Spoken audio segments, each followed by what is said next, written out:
हम अपनी जात का हिस्सा बना के देखते हैं, फिर उसके बाद उसे आईना दिखाते हैं।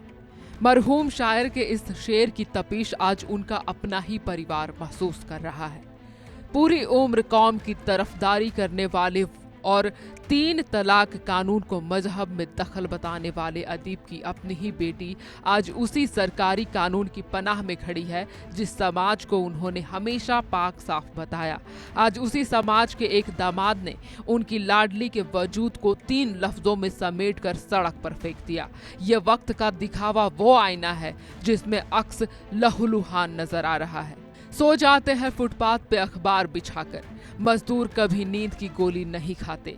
राणा साहब ने मुफ्तलिसी और कौम की सादगी पर तो बहुत लिखा, लेकिन काश वे उस दहेज की लानत पर भी कुछ कह पाते जो आज उनके ही आंगन को डस रही है। इस्लाम में दहेज का कोई वजूद नहीं, फिर भी हमारे मुआशरे में ये जहर रगों तक उतर चुका है। जिस कौम की मजलूमियत का शायर ने हमेशा पर्दा रखा, आज उसी के बीच से निकले एक लालची शख्स ने रिश्तों की पाकी जाकी को बैंक बैलेंस की तराजू पर तौल दिया। ये उस मुनाफिकत पर चोट है जहां मजहब की आड़ में बेटियों का सौदा होता है। मगर ये लड़ाई सिर्फ एक दामाद की नहीं, ये उस विचारधारा की हार है जो कानून के ऊपर रवायतों को रखती है। गजल का काम है बुझते हुए चिरागों में जरा सी आग हवाओं में मांग कर लाना। शायद उन्होंने कभी नहीं सोचा होगा कि उनके घर का बुझता चिराग उसी सरकारी कानून से रोशनी मांगेगा जिसे उन्होंने हमेशा बुझाने की कोशिश की। ये वक्त का सबसे क्रूर मजाक है। जिस ट्रिपल तलाक कानून को राणा साहब ने कौम को डराने वाला हथियार बताया था, आज वही उनकी बेटी के लिए इंसाफ की आखिरी उम्मीद है। हिबा ने उन्हीं धाराओं का सहारा लिया है जिन्हें कभी उनके वालिद ने सियासी साजिश कहा था।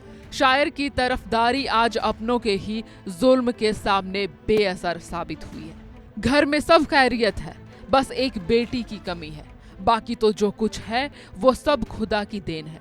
आज उसी बेटी की कमी राणा साहब के घर को खल रही होगी जो इंसाफ के लिए दर दर की ठोकरें खा रही है। हिबा का आरोप है कि उनके शौहर की नज़र पिता की छोड़ी हुई जायदाद और नाम पर थी, जिस नाम को राणा साहब ने अपनी मेहनत से सींचा था। उसे दहेज की हवस ने मिट्टी में मिलाने की कोशिश की। शादतगंज पुलिस अब उन कानूनी बेड़ियों को कसने की तैयारी में है जिन्हें शायर साहब कभी जंजीर कहते थे। विरासत की इस लड़ाई ने साबित कर दिया है कि रवायतें अक्सर लालच के आगे हार जाती है। ये सिसकियां अब सिर्फ एक थाने तक सीमित नहीं है, ये सीधे उस समाज के ज़मीर पर सवाल खड़ा कर रही है जिसकी वकालत में शायर ने पूरी उम्र गुजार दी। इधर मुनव्वर राणा ने कहा था कि मुझे नफरत है उन लोगों से जो बेटियां मार देते हैं। आज बेटियां मरी तो नहीं है, लेकिन उनके अरमानों का कत्ल उसी समाज ने कर दिया है जिसकी शायर ने ताउम्र तरफदारी की है। यह हकीकत का वो कड़वा घूंट है जिसे पीना आसान नहीं है। जिस कानून को उन्होंने कौम के खिलाफ बताया तो आज वही उनकी बेटी की इज्जत की हिफाजत कर रहा है। मरहूम शायर की रूह आज अपनी ही कलम और अपनी ही कौम से सवाल पूछ रही होगी कि आखिर वकालत में कमी कहाँ रह गई है। मैं हिमानी, कैमरा पर्सन उज्ज्वल के साथ TV 100 नोएडा।